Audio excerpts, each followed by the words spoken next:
C'est ici, au numéro 121 de la rue Van der Linden, que le drame s'est déroulé.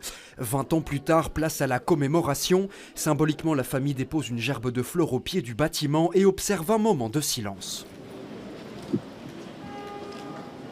Ensuite, le cortège prend le départ, plusieurs centaines de personnes, parmi lesquelles certaines se souviennent. J'ai encore en mémoire ce jour-là, le 7 mai 2002.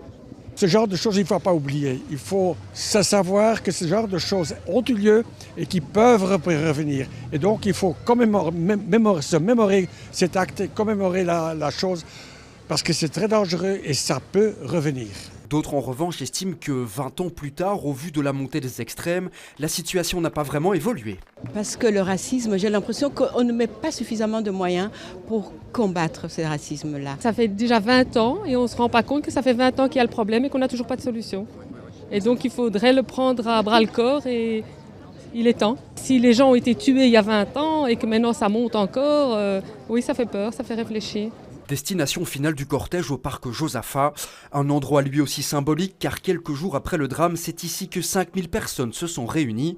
L'occasion pour Kenza, l'aîné de la famille qui a échappé de justesse à la mort, d'honorer la mémoire de ses parents. Vous avez été un exemple pour votre descendance. Vous nous avez éduqués. Vous nous avez transmis des valeurs. Vous avez été le courage. Vous avez été la discrétion. Vous avez été la dignité face au mépris et aux difficultés.